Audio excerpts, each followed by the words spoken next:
All right, folks, mule deer madness. Here we go. There exists a threat from anti-hunting groups to politicians trying to give our land away, and we won't stand for it. Those vast western landscapes provide the space for our wildlife to thrive and a place for hunters and anglers to fuel the fire that sparks their soul. In this show, we share our love of hunting, fishing, and conservation. Here, we provide the foundation to meet these threats through passion and the grit of the American outdoorsman. Welcome to the Western Huntsman Podcast.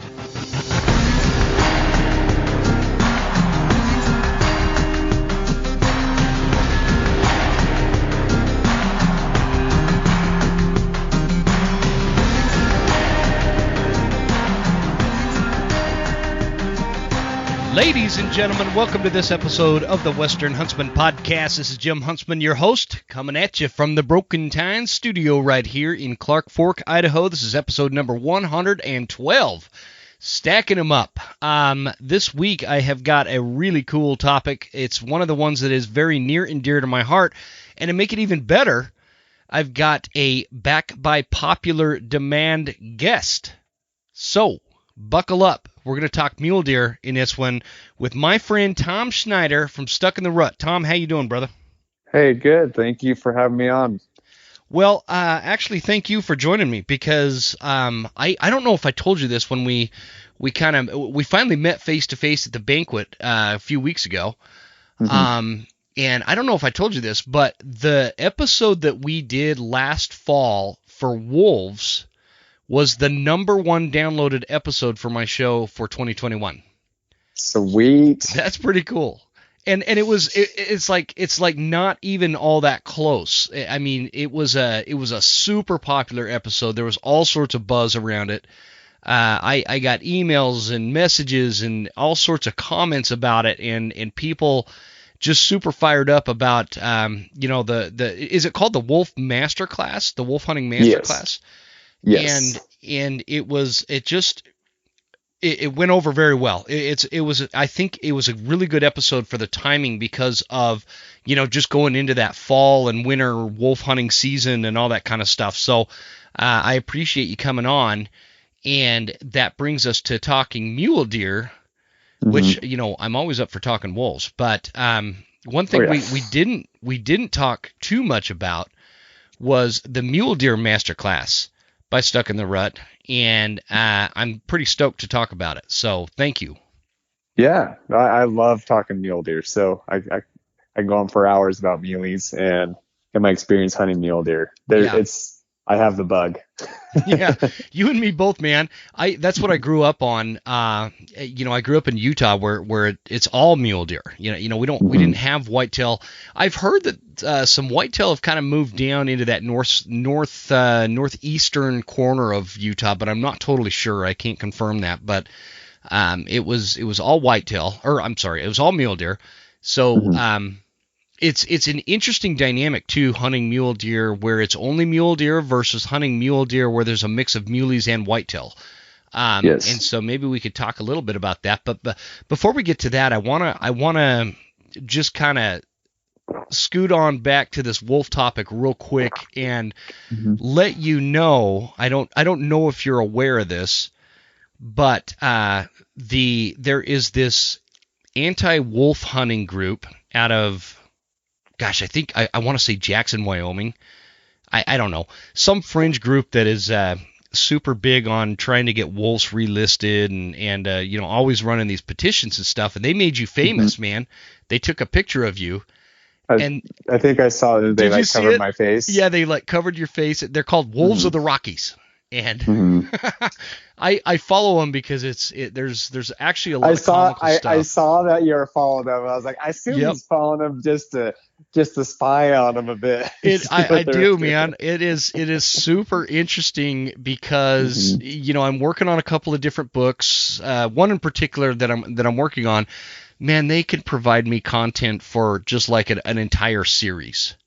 Mm-hmm. of misinformation, like the real misinformation, not like this new age political misinformation thing that's going around. Like it's real propaganda. That's scary. It's very scary too when you read some of it, because they they're pretty persuasive on Mm-hmm. things, but they completely take out the real issues that wolves are causing. That's for sure. Well, and they propagate wolves in a way where, like, they would be more believable if they would say things like, yes, wolves do create some depredation on elk herds, and or yes, wolves do kill livestock every once in a while. But they don't do any of that. It's all just Mm-hmm. like, oh no, wolves are great. Wolves save the environment. We're gonna have a city on Mars because of wolves. And we're going to end climate change and cure cancer because of wolves. I mean, that's literally the message I get from them. It's like so bizarre and so far fetched. And what's disturbing for me is the people that fall for it. Like if you read the comments section, it's like Mm-hmm. people are like, "Oh yeah, we need to relist wolves. This is bullshit." And Mm-hmm. I don't know where they get this concept that wolves are the only important species on the landscape, and there's no need to manage them. It Well, doesn't that's click. yeah. Well, that's what scares me with these people too, is the fact they're so obsessed with wolves that they completely don't think of the other wildlife that wolves affect. Mm-hmm. They don't think of the mule deer. They don't think of the elk. They could care less about them. You know, for a wolf, if one wolf dies, they panic, they freak out, they lose their mind. Yeah. But a wolf pack goes in and it completely wipes out a herd of, let's say, 30 elk. Like, they're like, oh, it's just, that's just nature being nature. That's okay. Like, not a big deal. You And know, they could care less if you and I hunted elk. You know, if you and I are killing elk, they don't care yeah, they don't about care. that. They're so focused with the wolf. It's like a narrow sight. They're so narrow sighted with the wolf that you have to look at the big picture. That's what nature is. You know, you have to Mm-hmm. look at the big picture with nature. You got to understand that a wolf is only as good as its food source. If it doesn't have the numbers to keep their population at height, then not just the fact that mule deer and the elk are going to disappear, but the wolf is eventually going to disappear too, and then we're all lose. Yeah, Then we all lose. that's the reality of the concept that they never seem to grasp. If a Mm-hmm. wolf pack wipes out its prey base, the wolf suffers worse than just some I can't remember what the numbers they quoted, but out of like 230 wolves in Wyoming, I think 40 of them were killed or something like that. Mm-hmm. That's minuscule. And also to your point, what you said about if a pack of wolves goes in and wipes out like 30 elk, that's not just hyperbolic statistical nonsense that you're throwing out. That is the reality. Each wolf is responsible for approximately 20 elk per year that die to support the wolf. And so it is just a bizarre concept to sit there and put wolves on this pillar as if there's no consequences to no management, as if management is a new thing, too. They act like hunting wolves is a new thing. It's not a new thing.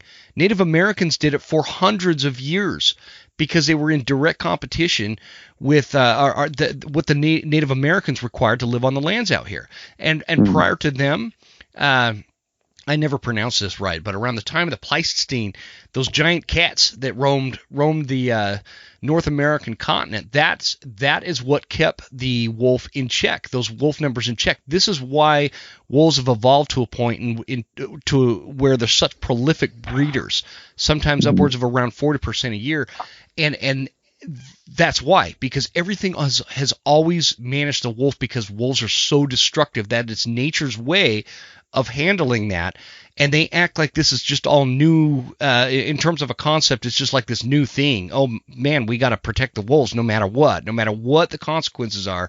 Let's relist the wolves and protect them. It's crazy.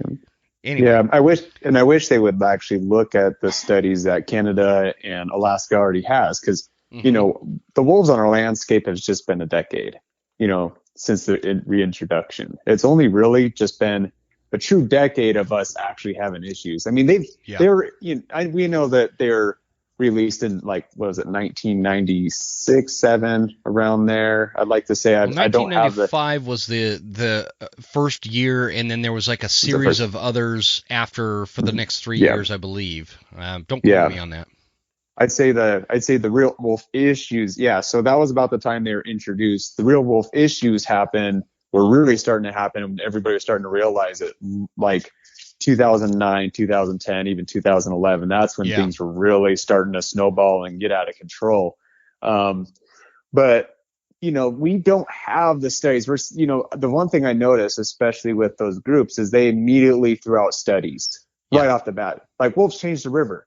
It's like right when they just introduced it. It's like you guys didn't even have enough time to really know that they changed the river. I never heard about overgrazing until after the elk numbers were disappeared. It's like, oh yeah, we had overgrazing problems. I'm like, I'd never heard of this overgrazing. I've never seen this overgrazing issues. Like, we had great elk numbers. We had a lot of vegetation to support the elk numbers. We had mountain lion. If we're worried about predators managing, we had lots of mountain lions. We had grizzly bears. We have predators to manage our wildlife. Mm-hmm. Why did we have to throw another apex? But yeah, I mean, I won't get too far into it, but it's just like, everybody's just so focused on the wolf and so narrow-sighted. They'll do anything in their power to defend the wolf. You can literally put them in the middle. I mean, that's what I've always said this, to these people. I was like, come up here. I'll show you what the wolves have done. Yeah. Rather than sitting in your city, in your basement, come up here. I will take you to these areas that once had good elk numbers. I will set you there. I'll drop you off and say, find an elk. I'll give you a week. Find an elk track. How's that? I'll even make it easier for you. Find an elk track. Yeah. In this area. This was an area, this would be an area that there would always be multiple elk. You couldn't go a day without getting an elk bugle. You would run the ridge tops and you couldn't help but, as you're elk hunting, jumping mule deer throughout the hunt. Mm-hmm. You couldn't help but you're bugling elk, and you'd have moose coming in and interfering with your elk bugle. And we used to be mad about moose because we were like, dang, moose messed up my elk hunt. They'd come in, they'd be really territorial, they're really territorial. They are. And they'll bump the elk out, or they'll chase you. They'll try to chase you off because they're just like, no, get out of here. And now we're like kind of missing moose. We are, man. We are, and it's so they simplify a very complicated issue. And actually, I'm super distracted right now because you said something. I got a question for you. Which, by the way, for those of you listening that don't know, by Idaho standards, Tom and I are basically neighbors. He lives about, I don't know, 45 minutes, maybe an hour north of me, up here in the panhandle of Idaho, and which brings a whole bucket full of questions I have when we're talking about like this predator management thing and like grizzly bears and other things that you deal with in Unit 1 there. But that could be, maybe we'll bring that up later. But I do. You just brought up a point with moose and how territorial they are. I came off the mountain last night after bear hunting, and I came back early where it was still just kind of light enough I could see, and I got down to the bottom, and there's a cow moose out in the meadow, which is actually the meadow that butts up to my property, where I kind of came out. I don't want to give away too many details. With the cow moose was 4 cow elk, and they're all like looking at each other. They're not like grazing. They're not getting aggressive or anything like that. But they were just kind of hanging out, looking at each other. Have you ever seen that before? I tried to get pictures, but it was like just too dark for an iPhone. No, I've just had them chase them off. But I've had them too, just where you can't get them to leave. I've had cow moose chase out bull elk. Like, I'd have a nice bull elk coming in, and I've had straight up cow moose come in and chase them out. They're just pretty ornery. But funny you say that. The other night I actually had a very aggressive cow moose came in at me. I think she had a calf on the ground or something, but she was not happy I was around. I was like, were you out bear hunting? Yeah. So so I don't know if you saw that photo. So a good friend of ours, he's one of the youth from our church. So Travis took him out and helped him shoot a bear. I heard the gunshots, and we had service up there. So I called and I was like, hey, Trav, did you give him that? I was like, yeah. So I was like, oh, sweet. So I'll head on over there. And I was like, I'll just walk. Sure, there's like a little further trail, but I'll walk, so that they don't have to drive over and pick me up. So, so I was just walking over there, and And then I got this little clear cut. I was like, and it was right at the elevation you normally find moose sheds, and Yep. the snow's melted. So I'm like, I better zigzag this cut. Well, in this huge draw, I'd say it was about 300 yards away from me, I was hearing the most horrific sound. And I thought it was sometimes if you're like in the mountains and you can hear like, you can hear a highway. It could be 20 miles or 10, 15, 20 Yeah. miles away. And you could hear the echo of the highway down low. Especially if Well, it's it like was, super clear. Yep. Yep. yeah. So I was hearing this sound and it almost sounded like a semi way out in the distance, and I was like, what is that sound? But then I was like, holy crap, no, it's on the mountain with me. And it was like a, and I was like, what is that sound? I'm like, that is not a bear. I have no clue what that is. Well, I was just walking and just still zigzagging, and it just got closer and closer. I'm like, holy crap, what is coming in at me? And I'm like fairly quiet. Like it rained a ton just like not that long ago. So everything was fairly quiet. Like I wasn't, when I was walking through the brush, it didn't sound like I was making a lot of noise, but something can hear me and it's coming right at me. And I was just very confused in what it was. Well, I see this like gray. I was actually kind of not off colors that I would think of a moose. It was really off color, like a light gray, but it still had its winter coat on, still shedding it. But it just came running right toward me. But I yelled at it. It stopped about 20. It was about 20 steps away, so a fairly still comfortable distance. But from how far it was, the first time I heard it, for how close it is, I knew I'm like, this is no good. Yeah, she was coming at you, man. Yeah, so she was coming. So she stopped right there, and I yelled. And first instinct was not moose when I first saw her coat because it was super light gray. And she did a bark, almost like I was crazy. like, oh. So like a bark, almost like first impression literally was wolf, because it was really thick that, I was in like the clear cut was probably, I'd say the trees were about 15, 20 years old. And so the trees are fairly tall. And so I could see the body through it, but I didn't exactly pinpoint what it was. But when I heard the bark, I'm like, do I have a wolf on my hands? I'm like, no, that's weird. So I pull up my binos to look through the brush, and I could see it's a moose. I could see the ears and stuff, but I couldn't get her to leave. And I was like, well, I have the pistol on my belt, and I haven't like practiced a lot with this. So I was like, well, I'm just like, I saw a little dirt mound right next to me. I was like, I'll just shoot that dirt mound and try to chase that cow moose out. And so I shot that dirt mound. She kind of trotted off to the right. But I was like, man, but it was so weird because it was like, why would she travel? Like, even if she had a calf, why would she travel that far to confront me? I don't. It's crazy, man. Like a cow moose with a calf makes me a lot more nervous than pretty much anything else, other than maybe a mama grizzly bear. Yeah. Like I would, mean, man. Like if it was wolf, I'd have been excited. I'm like, sweet. Yeah. You're dead. That's a dead wolf. Yeah. Like, but no, a cow moose, I know that I'm not in a good spot, and I never want to shoot a cow moose ever. I never want to be pushed to doing that. But just living where we're at, we've had our fair share of encounters with moose. Travis had his snowmobile trampled a couple years back. Really? So, Up in Alaska? No, here. Oh, it was here. Wow. Yeah, here. Yeah, that's they're dangerous suckers, man. It's always I've had a few encounters. I came through like these super thick pines one time, and in fact I was mule deer hunting. And I you know how you kind of put your hand out and move the branch as you're moving so it doesn't whip you in the face or whatever. And I kind of, it's like you're swimming through the tree branches, and I swam through these tree branches and came out the other side, and I'm no kidding, nose to nose with a bull moose. And I could really smell him and like his breath, and he's probably 8 inches in front of me. And like it scared the crap out of me, man. And he just stood there and looked at me, kind of licked his lips, and I'm like, okay, well, I'm going back the way I came, which was a bad idea because it was so thick in there. If he'd have charged, I had no options. He was so close I couldn't raise my rifle.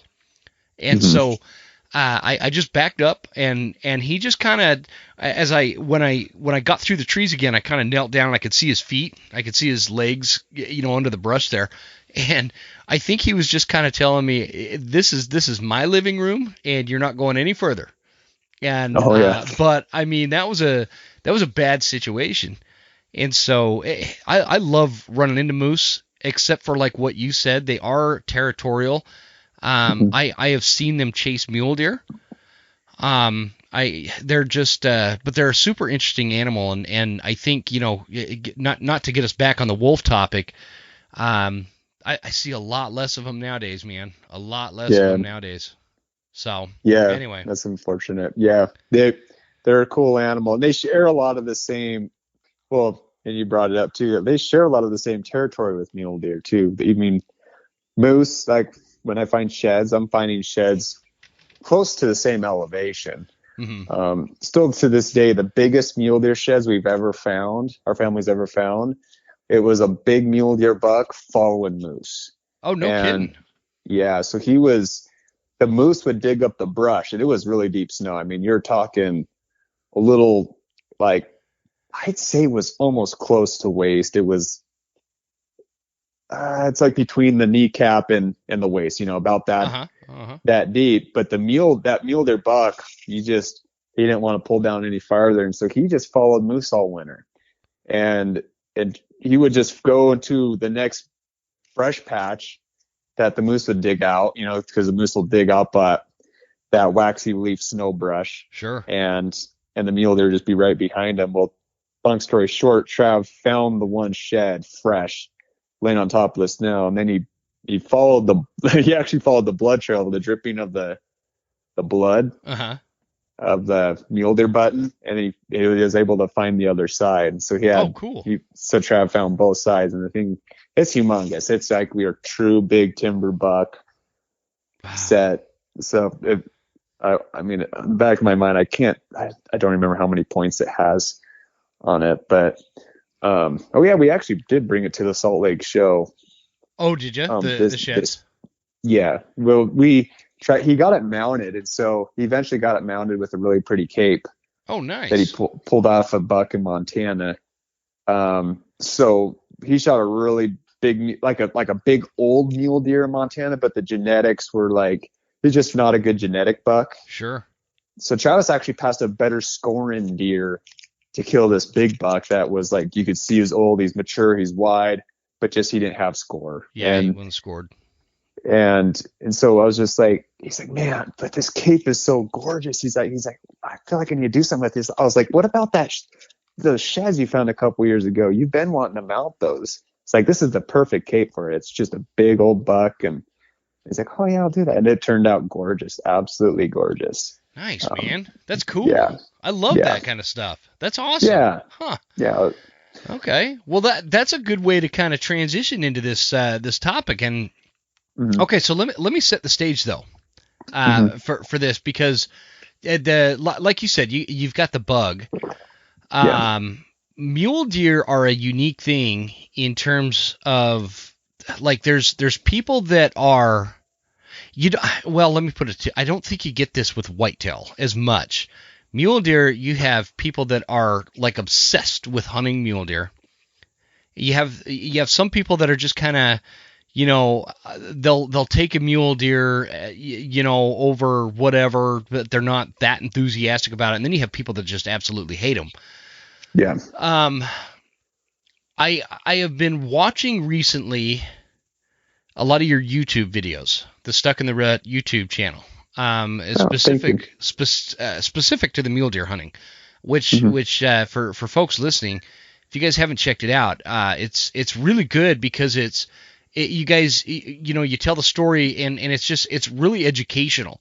And this is coming from a guy, I've killed some nice mule deer in 3 different states. Um, I'm no spring chicken when it comes to mule deer, but I realized when I watched your videos that I think I'm starting to figure out what I've been doing wrong a lot. mhm, Because I'm really good at finding mule deer. I'm really good at kind of getting into areas where I have opportunities, but when it comes to sealing the deal, I don't have a fantastic, success rate on them. Especially in this North Country, where I don't know, it's not that different, but there's a lot of nuances that change when you're like hunting mule deer in North Idaho versus Southern Idaho versus Utah versus Colorado. I've never hunted Montana. I took a really nice mule deer in Washington once. This was, in fact, it was my best mule deer. I don't know, gosh, seriously, like 12, 14 years ago. Holy cow. Anyway, so, I know why I'm passionate about mule deer, and I do sometimes obsess about them. And I'm not taking away from whitetail in any way, so, nobody take it that way, because I love hunting whitetail too. But my root hunt, the hunt that gave me the passion for hunting in general, all stems from mule deer hunting. And I can you talk about where yours comes from? Where does this passion come from? Did you guys grow up hunting mule deer? Is it something you got into later, or is it just something about the animal in particular or the country they live in? Talk to us about like how you got so passionate about mule deer. Yeah, I'll give you the whole rundown. So I think you brought up whitetails, and so a little bit, and so that's kind of where I started off, just because when I first got into hunting, I didn't have a driver's license. And so our mule deer where we live, they actually live at a particular elevation of the mountains. You and I talked about places like Utah, Wyoming, there's mule deer from the bottom all the way to the top. Yep. But here it's not like that. Mule deer actually, you have to hit a certain elevation of the mountain to actually find the mule deer. Yeah, any lower, Tom, you're in whitetails. You know what's funny? Like my buddy down in Arizona, it's totally opposite down there, where the mule deer are down low and like the whitetail are up high. Oh, those Coues whitetails, yeah. Yeah. So anyway, it's interesting. Yeah, that is interesting. But so I got into that because it was the convenience of it. Whitetails and turkeys was very attainable for me because I live in the valley. Thankfully, I had land between my parents having land and some other people. I could drive on the four-wheeler. I can easily get to the woods and to public land. We actually lived right on the border of public land at that time, so it was nothing for me to get to the mountain. But for me, I was just focused on the whitetail. But then I felt like more or less when I got to like the age 16 and stuff, I always had that desire to kill a mule deer. My dad has killed multiple giants over the years, along with his friends. And so, all these old timers that he hunted with and stuff, they all have just piles of these true 30-inch mule deer that everybody's dream, Yeah. and so that's kind of what I wanted to do. I think the one thing I will be honest in saying, which I feel like people can relate, is I did not start off as a good mule deer hunter. It didn't come naturally to me. Yeah, me so when I first got into it, this story, I'm glad the buck's still dead, but it wasn't me that pulled the trigger. But I'd say I was like 13 years old, possibly 14. I think I was about 14 at the time. And my dad, and I already had a couple nice whitetails, under my belt, but I thought it'd be really cool to kill a mule deer. So my dad took myself, my older brother hunting. My older brother already had a few mule deer down in, he was, if I was 14, he's always 2 years older. So he was probably 16 at the time. And so we made our way up this burn, and it was just a picture perfect, everybody's dream. Here's a big muley buck with a group of does and about 2 feet of snow, about a foot and a half of snow. There's just a gorgeous scenery of just that big buck and the does, and I just could not hold my gun still to shoot it. Been there. Here I am. Been I there. was like that 14-year-old kid, shaky, and I couldn't hold it. My dad's just like, Trav, you got it. So he looks at my brother. He's like, Travis, you got to shoot that buck. It's going to get away. He's like, okay, Dad. And so he pulls up and he shoots it. But it was cool because I got to watch it tip over and stuff. And so I got that full experience of, hunting a big mountain buck like that versus, hunting whitetails in the valley. It was just a completely different animal. And seeing a big rut mule deer with a big neck, Yeah. and just the rack too. Mule deer, like their racks versus their bodies is just big. I think it's so much more mass. It's just yeah, everything is thicker, bigger. mass and Yeah. height. Yeah.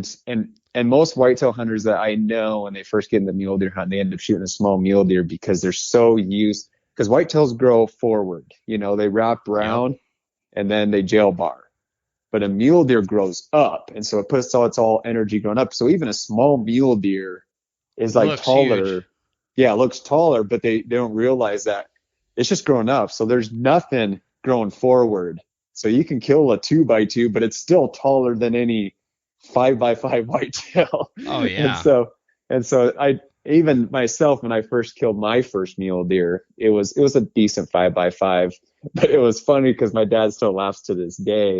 Because I finally did get my true mountain, or I finally got my mountain mule deer, my first one under my pocket, or the notch on my belt, about when I was about 15 years old. And my dad, I shot it and I walked up to him. My dad was down the hill. He's like, "How big is it?" And I was like, "It'd be really big if it was a whitetail." That's how my statement was. But where I got my first real big mule deer is when I drew a moose tag. And so I did draw a moose tag for Idaho. Mm-hmm. And so I was spending time in the mountains hunting moose. And I came across a group of mule deer with a really nice buck, and it was the seasons overlapped. And I had a mule deer tag in my pocket. So I shot that buck, and that's kind of where I felt like I started to that's where I started to figure out, okay, so this is the type of elevation, the terrain that mule deer live in. And then I think it just came the desire. I wanted the desire to be a mule deer hunter. I was already obsessed with elk. I think elk was like my top of the list in killing elk. Mm-hmm. Like elk first, mule deer was like second. But then I just, there was those guys that would pull big bucks off the mountain every year. And I just and then all those old timers with the big possum, I'm like, man, I want a mule deer. I want to be a good mule deer hunter. Yeah. I want to pull big bucks. Yeah. Just the excitement of being up in the mountains, in the rocks, walking around a big draw and seeing a monster mule deer. There's no feeling like that. And so I just picked these guys' brain apart. And I just, and then it's just over time, I pounded the mountain in my 20s, like crazy amount, too much. I don't know. Is there such thing as too much? No, that doesn't exist. It's like that. Yeah. Remember that country song? There's there's no such thing as too much fun or whatever. It's kind of the same thing. There's no such thing as too much time in the mountains. Yeah, they're probably right. But the thing was, and I felt like this is where I really felt like I started realizing I actually know mule deer, was when our mule deer population was starting to decrease. Before there was a time where it's like, okay, like my early 20s, if I just pound the mountain and just hit the mountain hard, a big one's eventually going to mess up and I'm going to kill it. Mm-hmm. But then it came to a point where there was our mule deer population was dropping so rapidly because of predation issues that even some of the best mule deer hunters that I always looked up to stopped killing mule deer. And so then I rather than just pounding the mountain hard, I had to start using my brain a little bit more. Mm-hmm.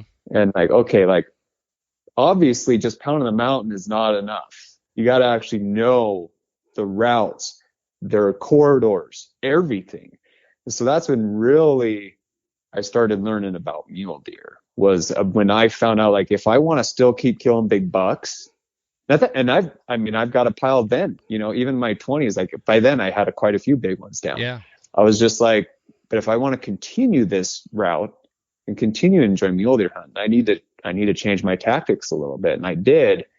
And I was still, it went from several guys, there's always that group, there's this handful of guys that can kill big muleys in our unit. Then literally, maybe I'm exaggerating when I say this, but I felt like I was the only one still killing a big mule deer off the mountain. All those guys that I looked up to stopped killing them. And I was like, okay, I think I got something going on here. Yeah, you figured it out.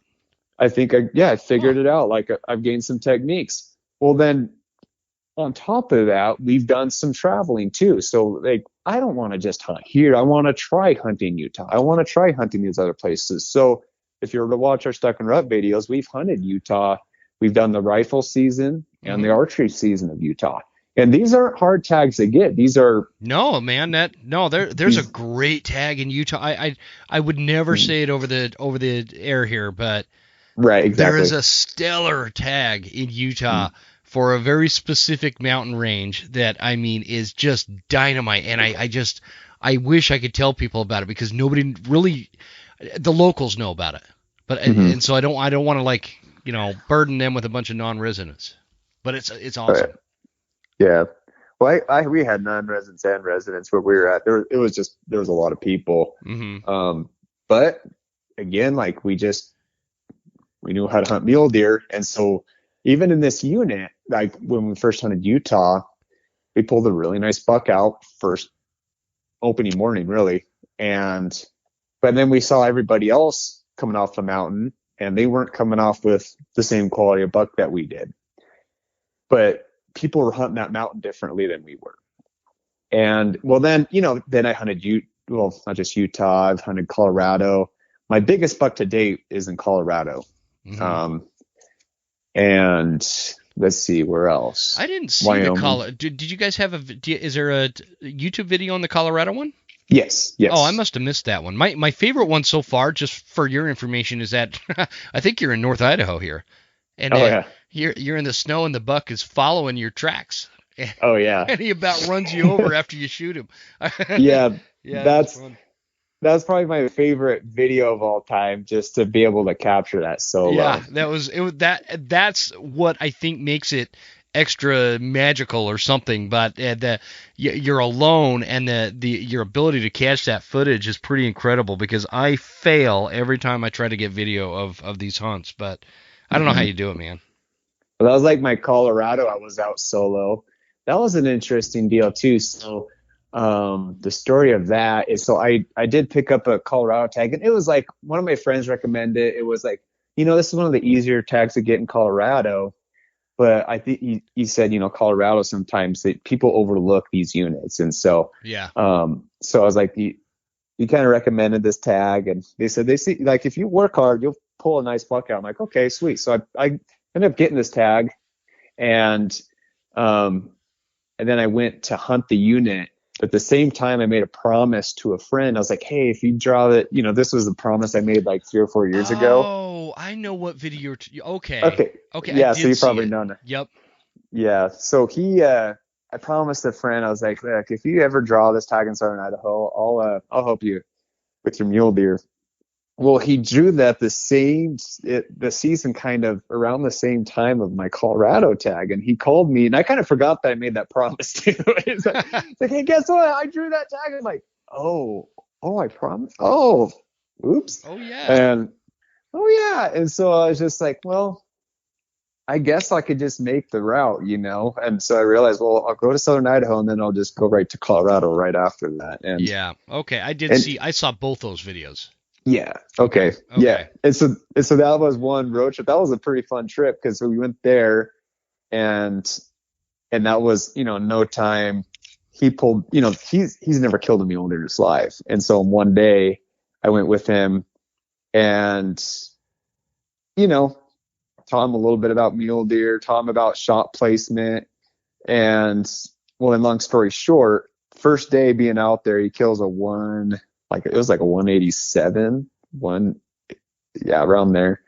I had an old Walmart tape, so I don't know how good that was, but I came off with 187 gross. But it was just a dandy monster. buck. Yeah, I remember.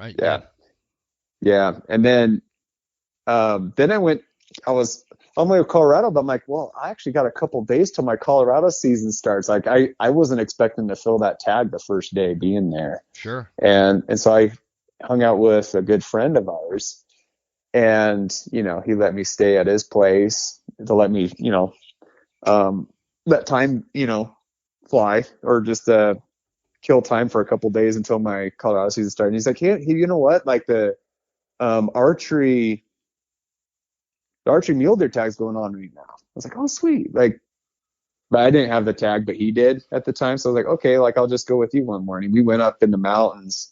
I was just blown away about Utah, because it's like we just left the city and boom, there's a high 190s inch mule deer chasing does. Mm-hmm.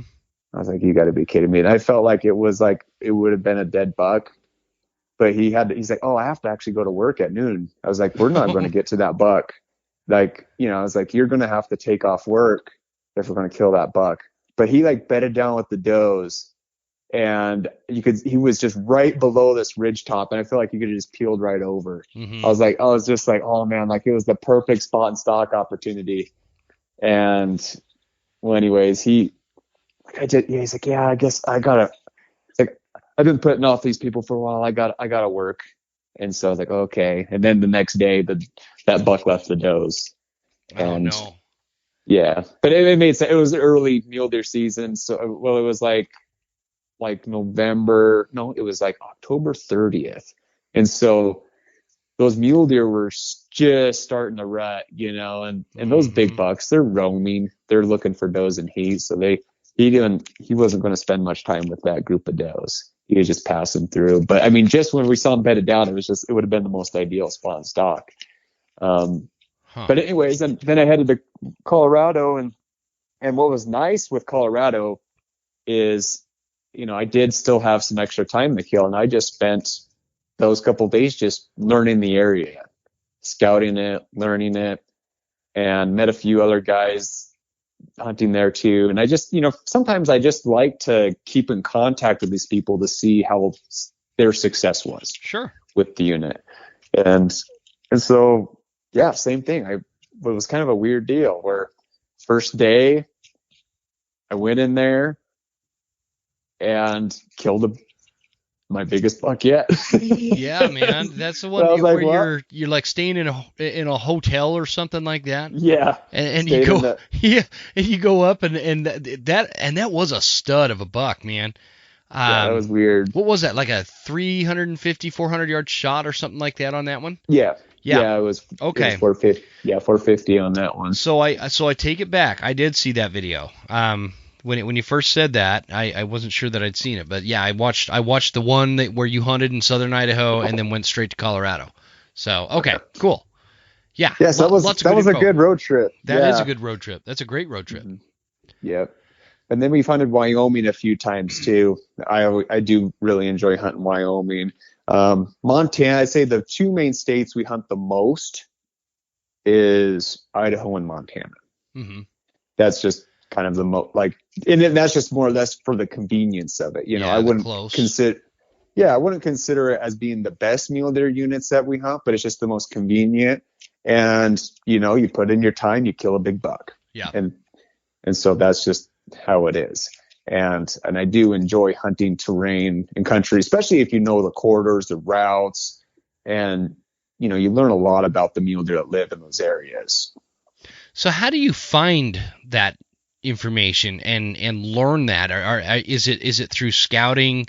Is it through just kind of understanding on a broader scale, like behaviorally how mule deer are going to behave, or how they're going to travel, this time of the year versus that time of the year? Can you walk us through that? Yeah, absolutely. A lot of it was like experience, but then also I think the biggest help, obviously, I think, is people that have already gone through and doing the homework. And so like my dad and all of his old timer friends that they've been hunting mule deer for years. And so they understand routes. They understand the, everything about mule deer. And, when I just talking to them and learning so much from them, it just put me in a different level of my skills on how to hunt and kill mule deer. Mm-hmm. And then at that point, they're so old, like they're not hunting mule deer anymore either. And so they're just kind of passing off to somebody that they know and they respect, which is our family. But that's what it came down to, is like, for me, what made me a really good mule deer hunter was being a good student. And I learned a lot from my dad, I've learned a lot from these other guys. My dad doesn't hunt mule deer like he used to too. He's more of an elk hunter. He just doesn't like mule deer doesn't always taste the greatest. So he's like, mule deer don't taste that good. And obviously the mule deer quality is not as good as back in those days. Like I can kill a big mule deer buck 180 plus. And if I show Dad's like, that's all right. I've seen bigger. I'm like, oh, Dad, wow, man. Like, just the congratulations would be good. Can I ask you something on the taste? You mentioned something there. What is it that? Because I've never been able to explain this, or I don't have any reason why. Let's take a quick break to give our show sponsors some well-deserved love. Let's start with Scree Extreme Mountain Gear. High-performance hunting attire and gear. Scientifically tested camo patterns. Complete layering systems.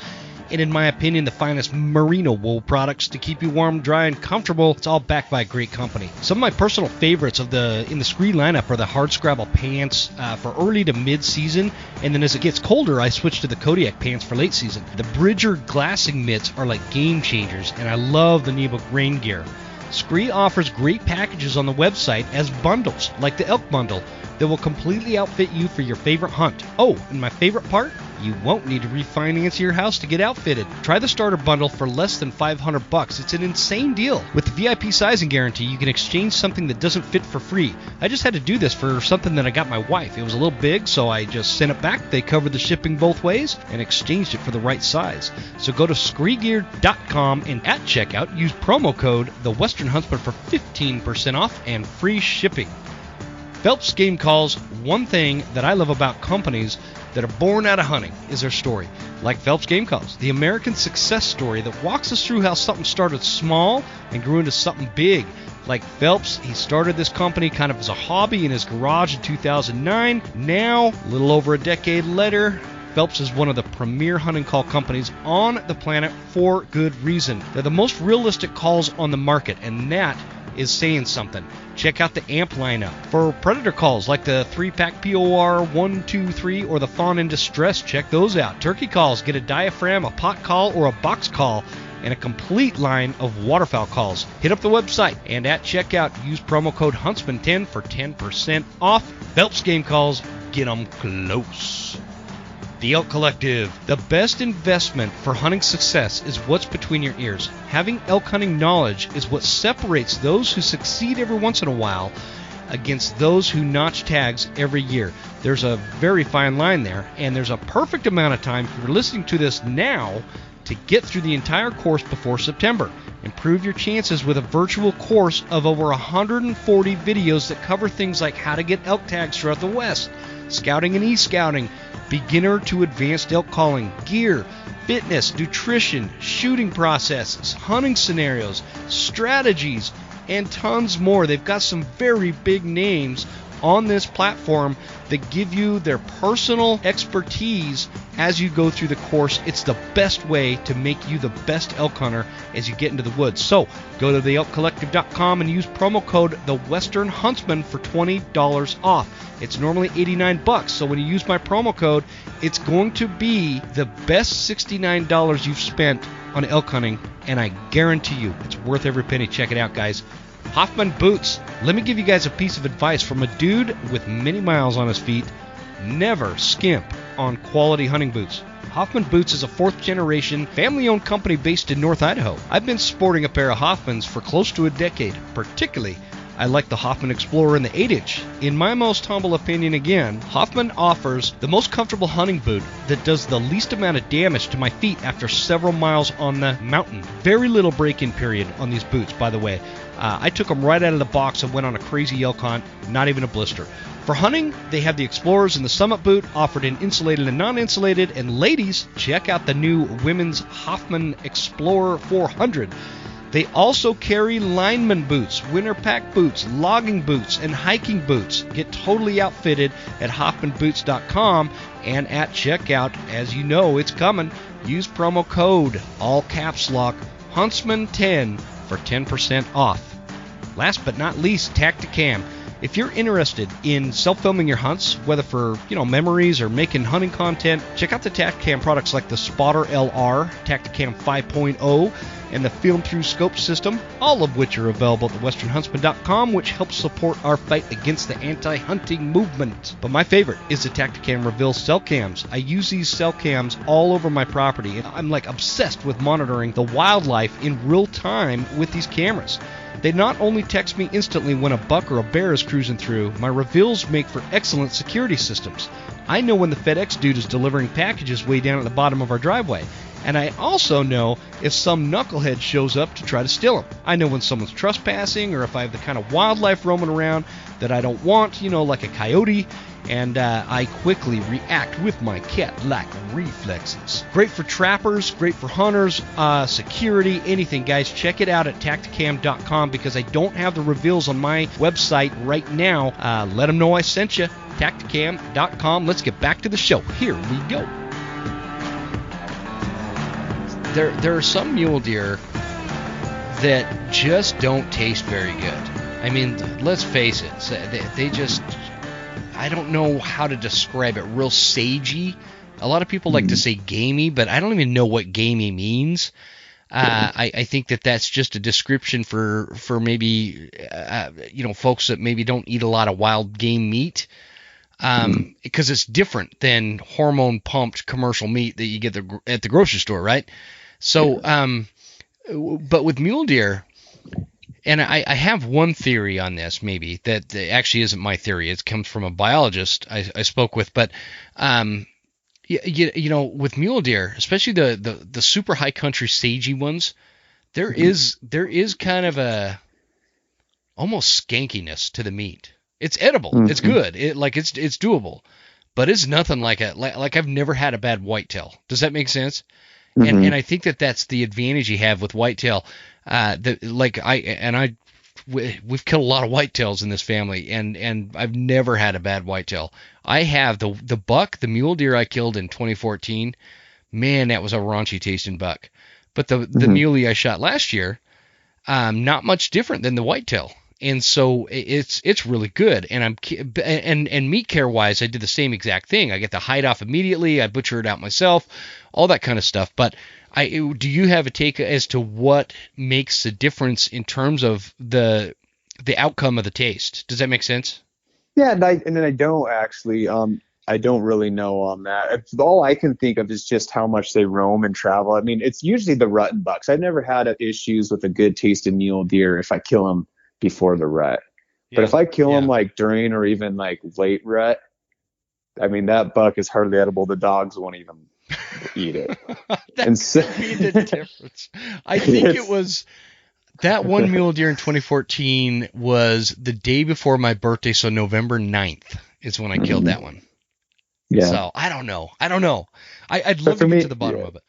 Oh yeah, but for me, I don't know. I don't know if it's just the fact like I just love hunting mule deer, and it's something. If you kill an animal, like it tastes better for you than it does for other people. For sure. Like if I kill like a big mule deer buck, I'm going to be proud. I don't care what that thing smells like or tastes like. I'm just like, it's like the reward that I'm making a burger, man. I don't care. Yeah. And then my wife's like, "Ugh, you're gonna eat that?" I'm like, "Yeah, it's great. Like, I don't know what you're talking about." I know, man. And then you're eating it and reliving the hunting memory. Exactly.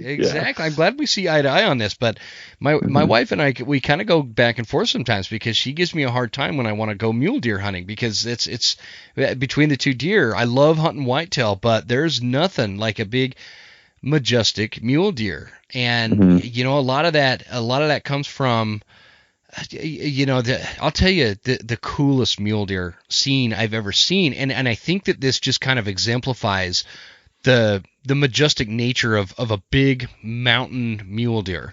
A western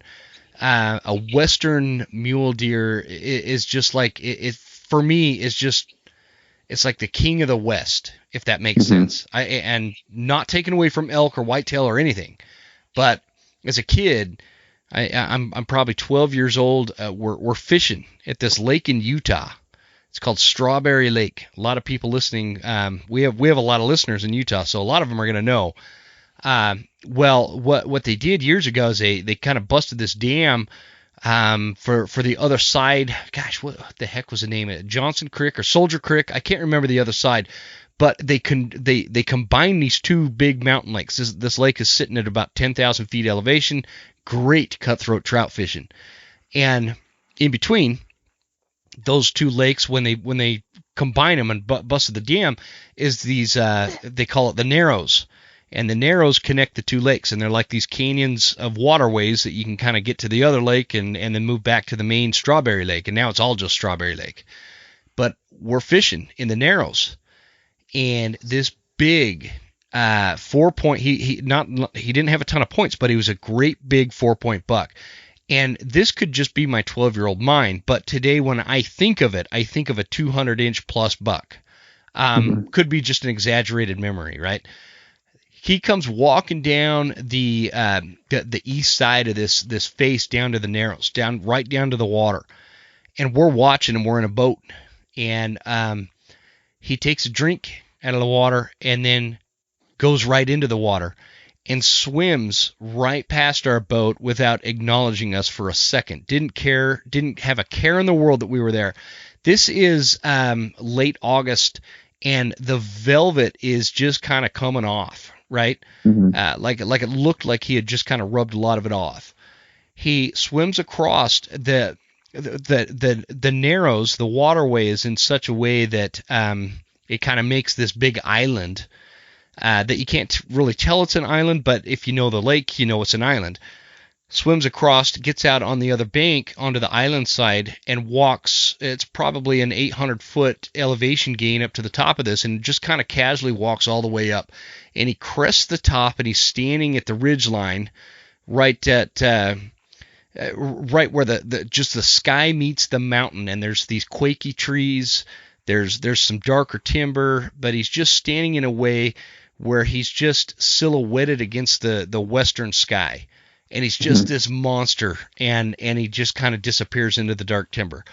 It's that speaks to me when we talk about mule deer. I think of that buck every time. I think about that. I wrote an article about that buck once, and I think of that buck, and I think that it is that kind of majestic thing with mule deer that gets me, and why I'm so attracted to them. And I, like you said, I don't care really what they taste like, because the adventure that comes out of hunting these bucks is unlike any other hunting experience you'll have. Just like elk, you hunt a rutting elk in September.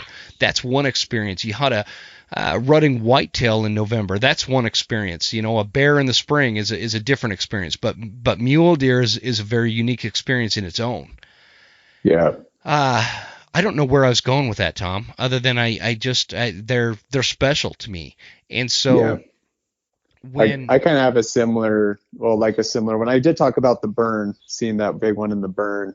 But here's I'd say this one's a little bit more recent. Within 6 or 7 years ago, there was a buck.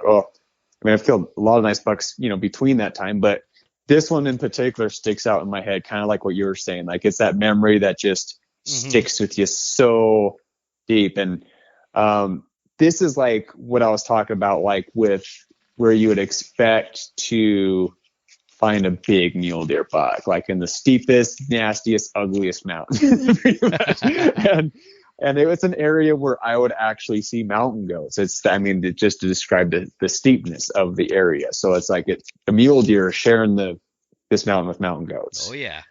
And I made it was one of those mornings where I was just pounding the mountain. I'm like, and it's kind of talking about corridors. This is not an area they spend, summertime. This is not an area they winter. It's that middle ground. And so for me, and just to give an example of what you can learn in the Mule Deer Masterclass, I've learned where they summer, and I've learned where they winter, and I've learned where they, like, if the snow hits this particular, level in their summering grounds, they typically pull to this particular spot. So you learn these things, you know what I mean? Oh yeah. And so seeing the snow elevation and seeing what the weather was doing, I was convinced that they were right there on that particular side of the mountain, sharing that side of the mountain with the mountain goats. And so I made my hike that morning, and I started at the bottom of the mountain where there was actually not even snow on the ground yet. But as I hiked my way up the mountain, then I was in a skip of snow. Then, as you increase your elevation, before I know it, I was in, decent amount of snow. And I got up in the, above timberline, got up to glass, and morning rose. I always have a grunt tube hanging on the side of my arm, and I just let a couple grunts out, and I caught a glimpse of a deer come out to check me out, and then he headed back into the dark timber, and so I moved into the dark timber with them, and it led me to a herd of mule deer within, I'd say it was about 100 yards away. I could see a bunch of does. Oh, wow. And then I saw the buck, and he was chasing a doe on her tail. And I had the video camera with me, and I was hunting solo, but it was one of those deals where I'm like, okay, I don't have time for the camera. like that buck's I gotta drop that buck. Well, I shot, and I shot the buck. It was just one of those ones. Those are the best ones. The ones you don't even have to. Yeah. You're just like, you don't have to field judges. You don't have to say that, oh, is that 25 inches wide and over? Is that 27? Oh, is this forks? It's just like you see, you're like, oh my gosh, that's a shooter. So I shot, disappeared. I run over there really fast. I'm looking around. I'm like, I see the does, and I see this younger 4x4. I'm like, no, that's not the one I saw. And I kid you not, about 3 steps away from me in this brush patch, he stands back up, like, injured, but a good shot. It was just such a quick shot. He didn't have time to die. And I'm just like, hip shot, finished him off right there. Nice. But when I shot and he was running away from me, he just kind of like, he was stumbling into this brush patch, and I see all the stickers on both sides coming out. And I'm just like, my heart was racing because I knew I had a big buck dead. Like, I see him stumbling going down the mountain, but I'm like, oh my gosh, like I killed a big buck. And oh man. And it's just like that memory of him running off and seeing the stickers on both sides. It's just like that. It's amazing. Stuck in my mind. But that rack, and that's actually one of the cover, like if you look in the Mule Deer Masterclass, that's actually one of the cover photos of me holding that black chocolate mule deer rack in the snow. That's him right there. So that's kind of like the main, you'll see that photo. It's kind of like the main photo, but I just never got a good video of him just because of how rushed that whole scenario was. And I was hunting solo at the time. And back then, I just felt like GoPros weren't the greatest. GoPros come a long ways now. Sure. And so now that more recent video you were talking about of me capturing that big buck I shot with the GoPro, the older GoPros would have not captured it that well. I kind of chucked the old GoPros. They weren't that good for hunting, but now these new ones are much better quality. And so you can capture the whole hunt. And so any of you guys that are like thinking of actually getting into filming, I recommend keeping that GoPro in hand, because video and, for us, obviously we have the YouTube channel, but I just like it that I have memories to bring back to my children. When they're older, they get to watch these hunts. I wish I got to see those hunts that my dad and all his buddies have had over the years and killing those big muleys. Yeah, for sure. It's like, I wish I got to watch those videos. I love the fact that I still see their memories hanging on the wall. But I mean, how awesome would it be to see those videos of those big bucks that they've killed? Yeah. I really like these Tacticams for that. Yeah, because I can shoulder mount them. Yeah, I heard those are really good. They're good for that. Because the GoPro is nice because if you put it on your head, it's not super heavy. Where the Tacticam gets a little heavy on the head. But the head sometimes doesn't get the right angle, and I'm a total layman when it comes to filming, so I'm not really talking from vast amounts of experience here, but I like the Tacticam with the shoulder mount, and it comes with this grip mount. What the heck is it called? I just used it tonight. Anyway, it's in my truck. I guess I should actually grab that and recharge the battery on it. And so I can attach that, like if I'm calling it a bowl, I can attach it to a tree branch, and it's got this wide angle lens, and so it catches everything. There's so much technology out there that makes this stuff more viable, and if nothing else, it's like, if you ever played like high school football or something, and the coach is making you watch all these videos of the game, the last game, so we could figure out what this team does or what we did wrong, kind of thing. It's the same thing when you film some of this, and that's what I like about it is I can go back and I can watch the footage and I could see, okay, where I screwed this up is right here where I step out and I'm not in the shadow anymore. I'm right in the sunlight. That's why that bull buggered out. That kind of stuff. So. I don't mean to put you on the spot with this, Tom, but can you tell me when it comes to mule deer hunting, big mountain mule deer bucks, what you're out there, you see a lot of other hunters, you get some feedback. What are some like major mistakes that people make on mature bucks? Shot placement or just finding them? Just finding them. I think a couple mistakes people make is they'll pound the same spot. They may know a big buck is there, but they'll pound it too hard. And the big buck will sense that there's hunting pressure there. And not just the fact that does will leave, but the big bucks will leave. The one thing that people don't give credit for is mule deer are actually fairly smart. I think a lot of times we see mule deer and they're frozen in their tracks and they stare at you. Yeah. Yeah. And especially so those everybody, younger bucks. Yep. So people get the impression that mule deer are dumb, but here's the reality. I think that's just like they don't have like quite the flight response. But here's the thing with an elk. An elk can take off running, but I can cow call and get that bull up to stop, and I can get a shot off. A mule deer, as soon as it figures out what you are, there's no stopping it. There's no stopping a mule deer. Yeah, I would agree with that. They that. don't stop. They're out. Like as soon as they figure out, they just want to make sure to figure out where you are first. But big muley bucks, they'll literally, and people don't do this or don't think this, they'll literally leave the canyon. Like they're gone. And sometimes they're gone for 2-3 weeks. They might not come back and visit that group of does. And so, okay, so I've been guilty of that, Tom. I've been totally guilty of that. I think I've even fessed up to this on the podcast before, but it was like the year before I started this podcast, I missed a monster buck. And it was one of those things, he was this big mule deer. Okay, I'll admit it. He's like less than 80 yards from me. And I missed. I shot right under him. Because I got so excited. This big monster, mule deer had come out. I'd kind of pattered him. I'd seen him from very far away before, but this was when I moved into where I knew he was coming out because the does were down to my right and he would come out of the tree line to the left. I was right. He did. He came down a little lower than I thought, but he came out. And I made a shot on him and totally missed. And I spent the rest of the season trying to redeem that shot on that same buck. And I passed up some other decent bucks and never tagged out on a mule deer that year because I was so obsessed with this one. And I think that it is exactly to your point. What you said is when I made that shot, that sucker changed zip codes and never came back. Could have been, yeah. You know what I mean? And he just...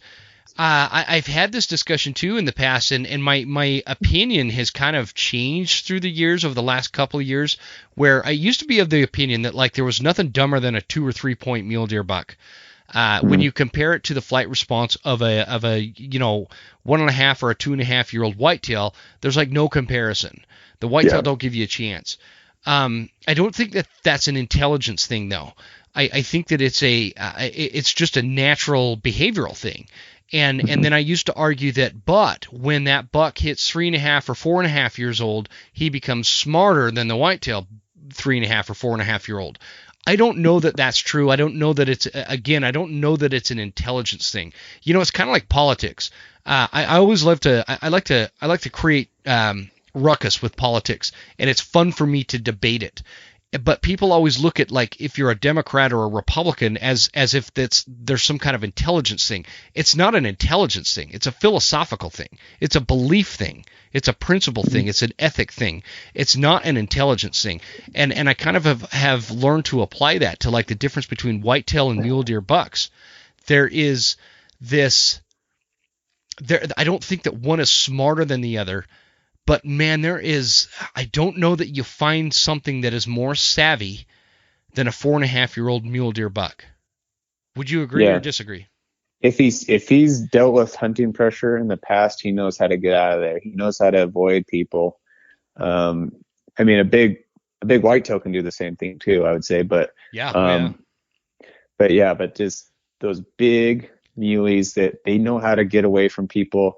And I mean, it's even comes to the point too, especially during the rut, where these big mule deer know when to stay out of an area. Like, for example, there was one particular area where there was always a very good, healthy group of does, and the does were always there, and that buck would always come in just right when you least expected it. It would be probably middle of the night. And you'd see his tracks. He would just go in. Literally, what he would do. It was such a like I said, a lot of people hunted that area. But I saw that track and it looked like a calf moose track. I'm like, oh my gosh, this thing's beast, you know. But he would go in. He would breed the does at night, and I would try to get there first light, but he was already out. And he'd leave the openings and he would head for the deepest, darkest hole out there. But he would keep doing that. He would go back, and every night, like, it would be a fresh skip of snow and I'd see his track. I think the only time I saw him, I was walking up the mountain and I was getting fairly close to the mule deer elevation. Mm-hmm. And as I was getting up the mountain, I see these eyeballs looking, you know, like in my flashlight, and I can see these eyeballs, and I'm like, oh, that better not be him. And, well, anyway, but I was like not quite to that mule deer elevation where I normally find the does. And well, then after the sun rose and I cut back down right where those eyeballs were, there was his track. And I'm just like, oh my gosh, that had to, that was, and and it was just, that's so fantastic too. Yeah. So Tom, Mule Deer Masterclass. For those listening, what's funny is I asked Tom to come on the show, you know, and he misses back. He's like, well, you know, like, how late can you stay up? Mm-hmm. And I think my response was something like, Tom, I'm a night owl, man. As long as we start before midnight, I'm good. So we're burning the midnight oil. I don't want to keep you too late, buddy. But can we talk about the masterclass for a few minutes? Yeah, absolutely. First of all, where did that?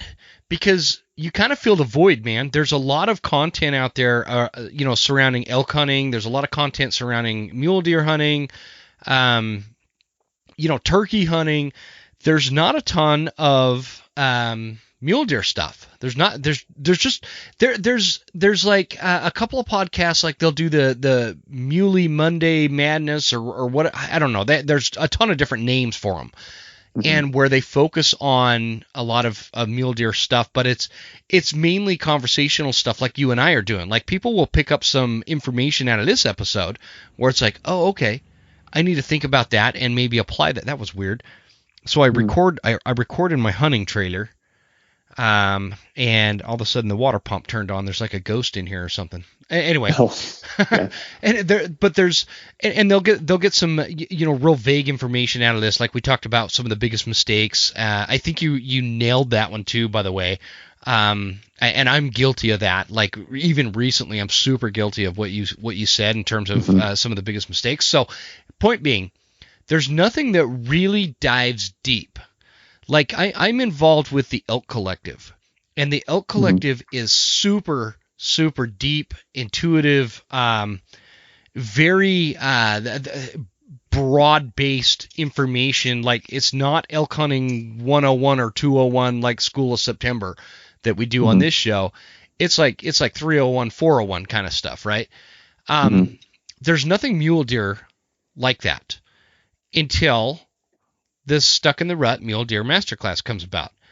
Tell us a little bit about what you feel like people can expect with this class, because it's let me pull it back up. It's not that much money. What is it, like $150, $160? Yeah, it's like 100. I think I have it listed as 147 right now. Yeah, 140, 147 right there. Okay. Yeah. So It's not super expensive. There's a ton of information in it, and I'm speaking. Just as a precursor or whatever, so people don't take me the wrong way. I haven't been through it, but that is going to change soon. I want to go through this because I feel like I'm a pretty competent mule deer hunter, but I am not like masterclass like Tom Schneider at Stuck in the Rut, right? And I want to get to that point because I'm passionate like you are about it. What can we expect in this course? I think one of the biggest things I wanted to achieve in this course is to simplify the difficulty, the difficult part of mule deer hunting.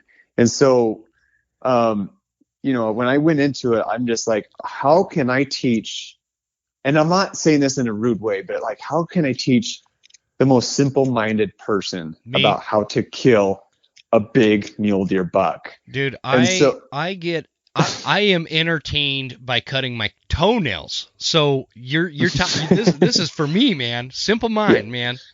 Yeah, exactly. And so for me, and it's not just like, so for me, I'm not trying to teach about how to hunt just any mule deer, because I think anybody can really go out in the woods and kill a mule deer buck.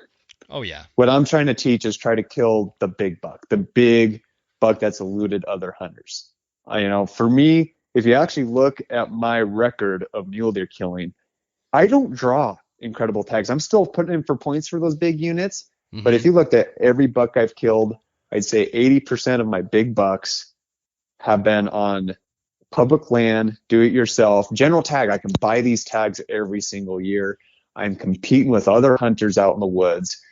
Some areas I go so far enough back, I'm not really dealing with other people. Other areas, for example, like when I'm hunting Utah, Colorado, I'm dealing with what you probably know as the pumpkin patch, where there's a blaze orange vest on every hill. But I actually use other hunters to my advantage. And so you have to think, so for what I try to do first is I try to put everybody in the mind of a big mule deer buck. What does he do? Why does he do what he does?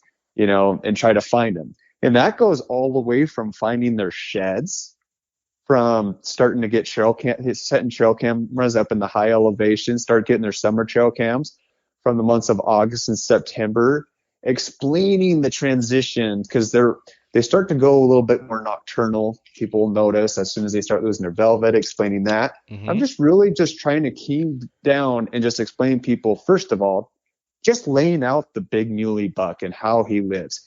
Big bull elk are the same way. They actually, in a lot of cases, because if you look at a mountain, there's a lot of food source for a mule deer from the bottom to the top. Yes. So it's the question is why does he choose the food where he does? Right? And so I teach you about that. We go on about the rut, and the rut, I love hunting the rut too. Me too. And just the behavior of the rut. Shed hunting is fairly different than any other animal I've picked up antlers. Literally, when it comes to shed hunt for mule deer, they're literally actually in a lot of cases higher than the moose. No kidding, really? And in some cases, I'm finding mule deer sheds higher than the moose sheds I'm finding, which seems pretty crazy. But that just depends. That all depends on snow conditions. And I go about that too, because sometimes it's not about how deep the snow is. It's about the snow conditions themselves can change the elevation of a mule deer. And so we go through that too. And then probably the biggest thing that a lot of people really don't consider is the art of timber pounding. The art of timber pounding is something that everybody should know. And even my friend, so a really good friend of mine, who has guided Wyoming, Idaho, he's got quite the business. I was talking to him about my hunt in Wyoming and how when the sun was up, the sun was up and it was warm out, the mule deer obviously go in the timber to bed down. Well, a lot of people, just like if the mule deer are timbered up, they're just like, well, I guess there's nothing out in the openings, so I guess we'll just wait till evening. But what people really don't think about is, well, why aren't you going in the timber? That's where the deer are. And so for us and where we live, our area is 90% timber. And so we're actually, where I grew up, you're actually doing most of your hunting in the timber. So they're feeding and bedding in timber. So you learn the art of the timber pound and how to spot mule deer before they spot you, and where to find them too. Cause it'd be great if you can glass them up here, but you can't. So you have to really know, like, based on weather, where the mule deer elevation is going to be at. Unlike if you go down to some more open country, you could be at 3,000, 4,000 feet in elevation, but you can glass up to 7,000 feet in elevation and see a big mule deer buck. You can't do that in timber country. You have to know, based on snow conditions and everything else, and what elevation of mule deer is. Otherwise, you're going to put in a lot of miles and not have much luck. And so I teach the art of the timber pound, but also too, we have a lot of experience glassing. We've hunted open country too, as well. And so, but we've taken that timber pounding technique and we've used it also in warmer, the times of the year where it's a little bit more warmer. The deer are not out feeding. But there's a time and place too, right? Sometimes you don't want to go in and bust them in their bedding area. If you got a big buck pattern, you kind of it's sometimes good to just be patient and wait for that big buck to mess up. Mm-hmm. So we go through several different techniques, tactics, and how to hunt mule deer, from calling, and you said it yourself. There's not a lot of information on mule deer. Yeah, there's just not. There isn't. And I've called in mule deer. I've used scent on mule deer, and it works. And people don't know that. People don't know that those things actually work on mule deer. I have rattled in mule deer like I've had a whitetail. And so knowing how to use that, how to use the technique of rattling, grunt tubes, like those all work on mule deer, and they work very well if you do it at the right time of the year. And so those are a lot of the things, and it sounds like I'm giving a lot right now, but I'm just giving you a fraction what's actually on the course. Just saying what I'm saying. And that's kind of what I'm getting. Is you're just, so what you're giving me is a taste of what I could learn if I was in there, and it's really motivating me to get this thing, because I am sick of I'm sick of mediocre bucks. And also, I think that if more people took this course, it would elevate all hunters, in a sense that I think I said this before we started hunting, but there's a lot of hunters that know so little about mule deer hunting that they actually end up screwing it, not only for themselves, but for everybody else. And so if more people had some of this information, I just feel like it would help everybody. I want to read a little thing, a blurb off of the website, which, by the way, guys, is Stuck in the Rut MuleDeerMasterclass.com, which I'll have in the show notes. But this little blurb says, most hunters understand time in the woods equals the successful harvest of their mule deer, but there's a huge problem. ... The problem is, instead of relying on proven tracking methods, they're relying on word of mouth. They're trying to catch a tip for the good spot, but are always a step behind and never walk away with a mature buck. And I'm going to skip a little bit because there's a line here that I think is really critical. They're not considering their target buck's animal patterns. I struggle with that, Tom. I struggle with patterning one particular buck. And that's what I want to master. And I think a lot of us do. I think a lot of us do that are into mule deer. I have a customer up in your neck of the woods up there in Bonners Ferry. He told me, he's like, "Oh, I don't hunt mule deer. They taste like donkeys."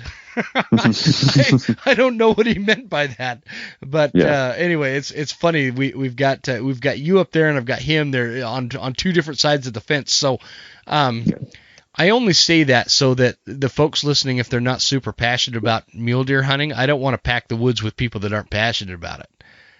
But if you are, I feel like I feel strongly about this course only from the sense of an outsider looking in, because I've watched since last time we spoke, meaning last time we recorded, not at the banquet there. I've watched a lot of your videos, and I've come to understand that somebody who may have been somewhat confident in their mule deer hunting skills has been very humbled by watching your videos, because I now realize that I'm doing a lot of things wrong, and I want to stop doing those things wrong. So that's kind of my what do you think? Is that a good sales pitch? Yeah, I think that's great. I mean, it's genuine. That's all Mhm. that's all I could say. It's genuine. So And I can give you some of the reviews or just talk a little bit. I mean, I don't have them in front of me. I wish I did. But a few, probably the biggest reviews. So with inexperienced hunters, they've learned a lot. It just kind of gives them, a good foundation in how to hunt mule deer. But the ones that mean so much to me are the guys that are experienced. Anytime a really experienced mule deer hunter buys my course, I think there's a little bit of anxiety that comes in. It's like, oh, like, what's that guy going to think? But I've actually had very positive reviews saying like, wow, like, it's just kind of like what you said. Like, he's like, there's something that the mule deer always did that didn't make sense to me. But as soon as I took the course, it totally made sense. Mm-hmm. Like, you know what I mean? It's just like, I think we all have those moments in the woods where there's something we don't question, or maybe it's a question, but we just kind of put it aside. Like, oh, why did the elk do that today? I don't know. Like, why did the mule deer do that? But then we put it aside. But then all of a sudden, you learn about something like, oh crap, like I have always wondered that. Like, that makes total sense. And a lot of, like, it's things that, even myself, I had to learn that from some very experienced mule deer hunters. The unfortunate truth is, though, we all only have a period of time to where we're too old and we are crippled. And so for me, like, if I tried to learn this all myself, I think I would have been, by the time I feel like I finally figured out mule deer on my own, I think I would be in my 60s or my 70s. Yeah. But the reason why I have the knowledge, and I say me, it's our family. Like, when I put this course together, although I'm doing all the talking, this was a family group effort. Like, this is my dad who's killed big muleys throughout Montana, Idaho. He taught me a lot. His friends have taught me a lot. Our family. And so this is all their knowledge and my knowledge all combined into the course. And that is what, for me, I feel like I've gained a lifetime of knowledge of mule deer hunting. Now, am I saying that I know everything about the mule deer? No, but doesn't that make, like, I'm still a student? We all are. We all are. Yeah.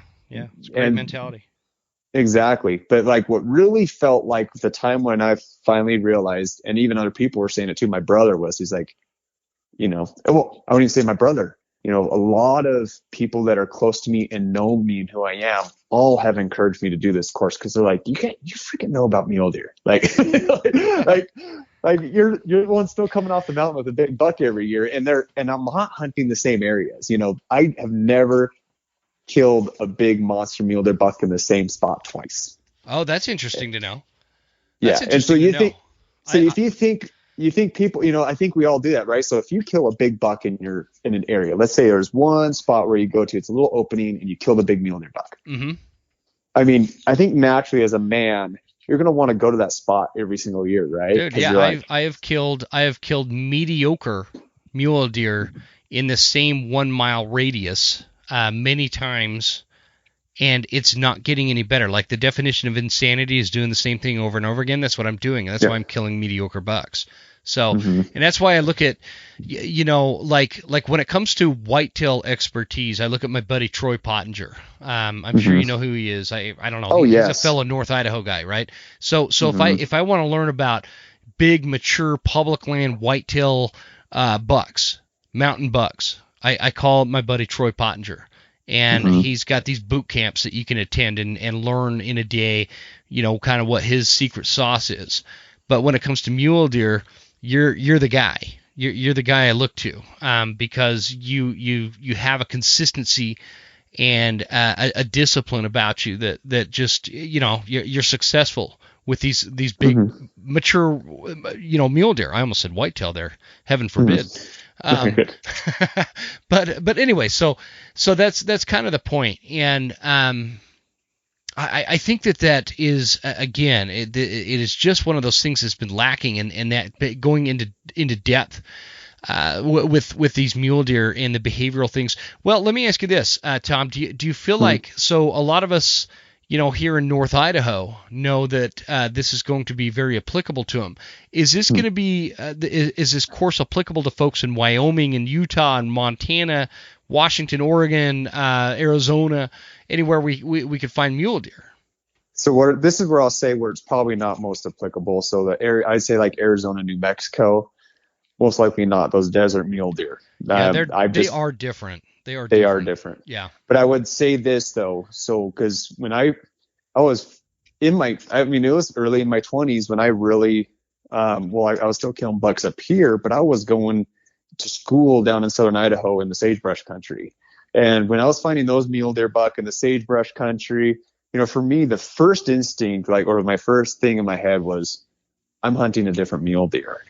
But then I realized that's a false statement. I am hunting the same mule deer. It's just the terrain is different and the weather's different. It's all based on terrain and weather. Do you talk about that in the course? Yes. Okay. Yes, I do. Okay. And then, like I said too, if you we have spent a lot of time hunting areas, like I said, in Utah, Wyoming, Colorado, and these areas. And I know it sounds weird when I say this, but what's the best way to explain this? Let's say a guy does like a 50-mile marathon, but then all of a sudden he has to compete in a 20-mile marathon. Isn't he going to do much better in the 20-mile marathon than the 50-mile? I mean, you would think, right. You would think. Yeah. So this is a bad analogy, but for me, it's easier to hunt these other places because we hunt in probably one of the hardest places to kill a mule deer up here in North Idaho. Yeah. It's one of the toughest places to kill a mule deer. First choice for me is I hunt here because it's convenient, and I still have my North Idaho mule deer buck and Northwest Montana. I hunt those areas very hard because I grew up here. I know these areas. But if I get a tag in Wyoming, which I do this year, I think I am. I'll have to see. I think the drawing results are out, so I better check. I think if they're not, they're going to be soon. Yeah, so I got to check that. So I do have Montana, I do have Idaho tag. I possibly am going to have Wyoming. I'm going to have to see with the leftover tags with Colorado. But oh shoot, I totally forgot my train of thought. Oh yeah.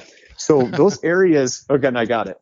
Those areas, even though these are areas I spend way less time than I do up here, I have a way better chance in killing a big buck, 180 plus in those areas.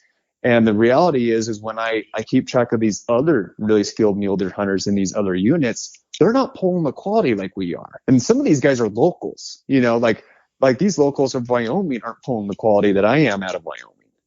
And so that's saying that I am doing something a little bit different than they are. Possibly they're not doing the art of the timber pound. Here's a good example. So that Colorado hunt, there's sparse, there's like areas, like I'd say it was like 50% timber and 50% openings. And sure, I killed that mule deer in the open country, but I kept a contact with a few people in that unit, and I'm like, how's it going? And none of them were having success. And they were like, oh, it warmed up. They weren't coming out in the openings anymore. And I'm like, well, did you check the timber? And they're like, well, no. It's like, really? Yeah. And so they didn't really think of well, no, it's kind of a foreign concept. I feel like to a lot of people actually okay, well, if they're pulling into the timber, hunt the timber. Well, then also you got hunting pressure too. Where do you think those mule deer are going to pull? They're going to pull in the timber or in places it's a little harder to get to. Yeah. That's what I'm saying is you have to treat, I think with any animal you're hunting, especially a big buck, you have to treat them like they're the most intelligent animal on the mountain. If you look at a big mule deer buck and think, I'm hunting a dumb animal, I'm just going to road hunt and try to find one, or, you have to get in the mentality, at least get yourself in the mindset that you're hunting a very intelligent animal. Yeah. Now, sure, you can see a mule deer doe and fawn all day long, but in a lot of those areas, you can't hunt a mule deer doe and fawn. So of course you're going to be comfortable around people, but a big mule deer buck that has avoided hunters over the years, there's a reason for it. and you got to find out what that reason is.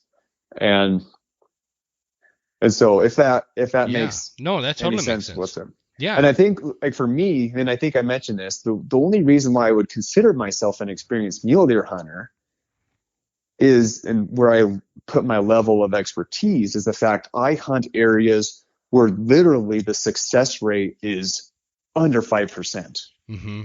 You know, it's under 5% that I'll be successful in killing a mule deer buck. But I'm not just killing a mule deer buck, I'm killing a big mule deer buck. Yep. So Yep. So when you actually look at that, that's different. I mean, for me, it's like, it's hard to level somebody's expertise, especially if a guy, like, let's say a guy has a ranch and he kills a big 200-inch mule deer off that every year. That's hard to measure his level of expertise, because maybe he just has a better opportunity to hunt that area versus the average hunter, right? I mean, there's no maybe to it. I mean, yeah. You put that individual on a, North Idaho unit trying to get a big 200 plus mule deer. It's not going to happen, man. It's just not going to happen. Yeah. And that's just genetics. Like, we don't Yeah. We just, but but I'm just talking about maturity. Like, if you age these bucks, if you're killing a 6 or 7 year old buck, you did something. Totally. That's what, yeah. You like those bucks, like, so the one mule deer, I know you're probably about ready to pass out because we're both talking late, but I'm good. Probably, okay. So one of the oldest mule deer I've ever killed. I wish I got this buck aged. So I killed this big old sucker in 2012, and he was one of those where, and I had thankfully my brother was there to help too. But I mean, even though I consider myself a really good mule deer hunter, I was getting burnt out. And I was like, man, I was seeing big buck tracks, but I was just not seeing them with does, and I was consistent in there. I was trying to, I think I was mentioning this to you earlier. You don't want to push them out, but at the same time, you still got to be in the area to find the big buck. Yeah. But my brother's just like, you gotta stick to it. That big buck's going to show up any day. And then, long story short, I killed that big sucker on Thanksgiving Day. Oh, and really? Yeah, and he was high 180s. And the one side, he had a crab fork on the one side, but if he matched up to his right side, he would have been at 25. He's a 25-inch wide buck. He would have been a 200-inch buck. Oh, wow. If he matched to his right side, because he was, it's amazing. Deep forks. He was 30 inches tall from the button to the top, and he was just an old buck, like very old. Awesome. So completely lost his coloration. So yeah, 2012 is when I killed him. Well, this gal found his sheds in 2009, and so after she found out, she's like, hey, like, I have the sheds to that buck he killed. And so we matched up, and man, he hasn't grown an inch since 2009. No kidding. So I mean, you got to imagine, how old is this buck really? Like, if he has been plateaued at this height of being like high 180s. What do you think? What do you think age-wise he was? Man, that's a tough one.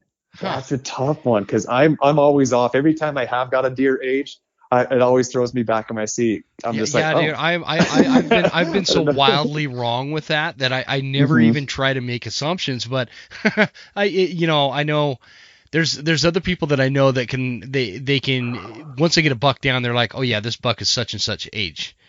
And like, they're always right, and so it blows my mind, because I can never do that. But he's past maturity if he's if he's gone that many years without growing. Yeah, he's already plateaued. Yep. And he completely lost his coloration of an average mule deer too. Like, the mule deer have like the distinct color features. Mm-hmm. He was just like an ugly brown. And so, I mean, in the rut. So, like I said, Thanksgiving Day, deep snow. What else with him? Oh yeah, no hooves. Like, his hooves are rubbed raw. Like, there's hardly even a hoof left. And he had a really pretty mountain lion scar. It looked like a big bite right in his rear end there. Just like the perfect teeth marks. Like, it was just like, you could see where it just looked like a pair of jaws just grabbed his rear end. And he probably booted that sucker.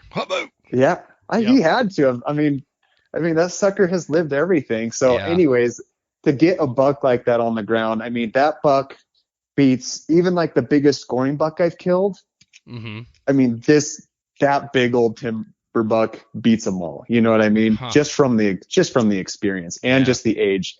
It's something about killing a mature mule deer. For sure. Yeah, it's For sure. something No, else. it's just a great feeling. Well, now never mind. I won't ask that. But what is the time frame to get through the course? I say like a dedicated person can probably go through it in a day if he really wanted to go through it and go through all the information. But if you're like me, I'm like the type of guy that I can sit down for about 15, 20 minutes and then I start getting distracted. Me too. And so I'd say like comfortably, if it was me and I had to take the course, I'd say I could go through it.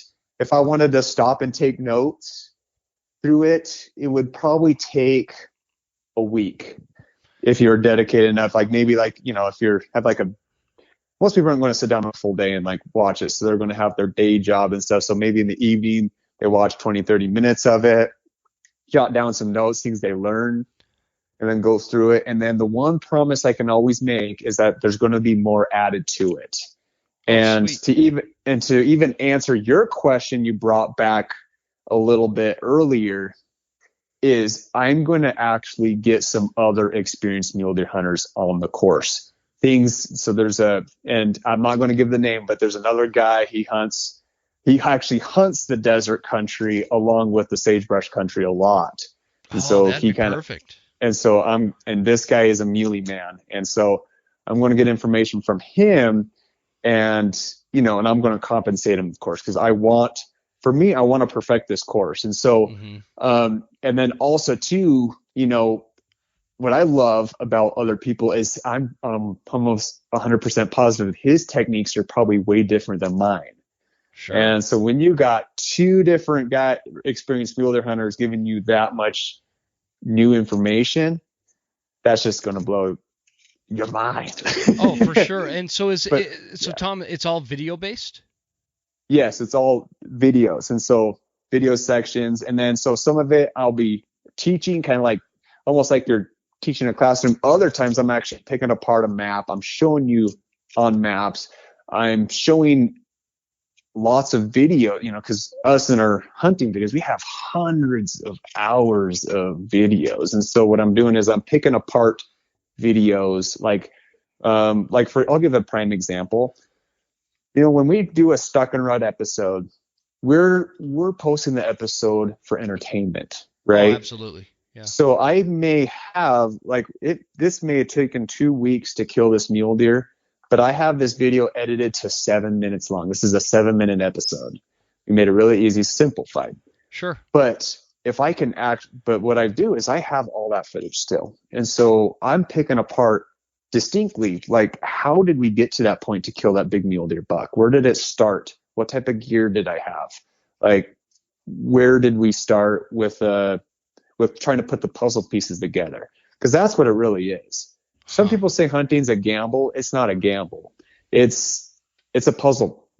You're putting puzzle pieces together. Absolutely.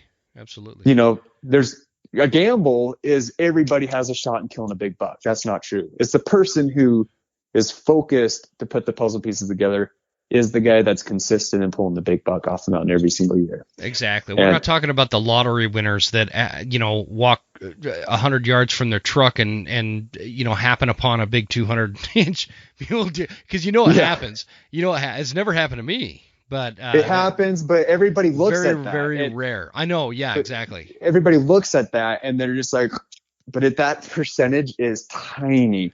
Do you think that guy it's going to happen to him again? Never. No. It'll never happen again. It's just like every September I hear the story of somebody, they get out of their truck and they blow a bugle and some bull comes charging down towards the road and he basically shoots it on the road. No, man, that does not happen every year. That is not a hunting strategy. That's just pure absolute dumb luck that'll never happen to most of us out there. Yeah. Yeah. So this is cool, man. This is really cool. I really, I appreciate you sharing the information. Did I cut you off? Were you trying to finish a point about the course there? Oh, I don't remember. No, I think we're good. I can, like I said, I can go on for hours about mule deer. Oh, me too, man. Now you got me all hyped up. So, I'm hyped too, man. I'm gonna be up for 2 hours and it's almost midnight. oh yeah, Mel will probably just look at maps after we're done on the phone. Like, there you go. All the spots I'm going to set trail cams. I like summer. it. I dig it, man. Yeah, I've got some new trail cameras on the way right now, so I've got to get them up but as soon as I got to get over this bear hunt, I got to finish this bear season. Then we'll focus on mule deer and.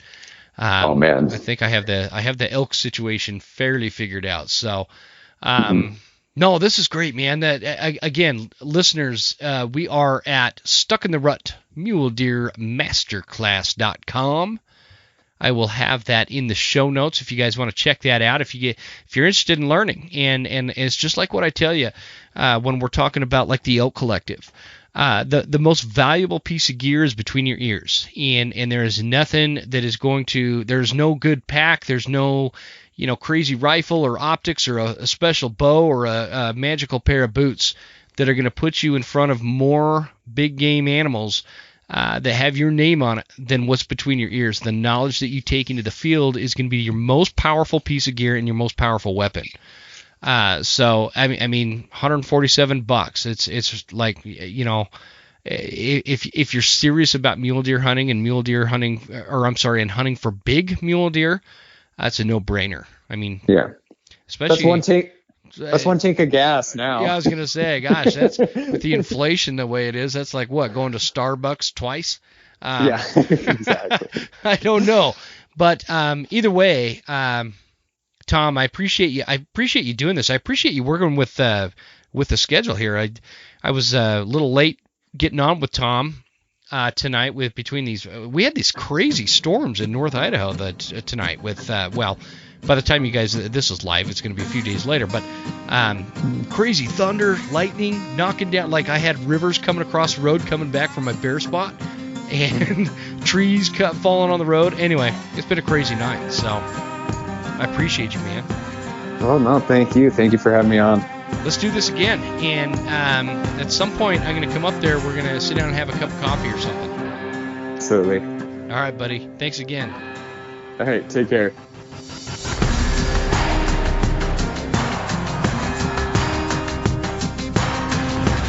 You made it all the way to the end. Thank you so much for tuning into the show. We sure appreciate your support. This is Jim Huntsman signing off and reminding you to check us out at Instagram at The Western Huntsman and on Facebook at The Western Huntsman. And you can also check out the website at thewesternhuntsman.com. Thanks again. We'll see you guys next time. Stay Western, and I'll see you on the mountain.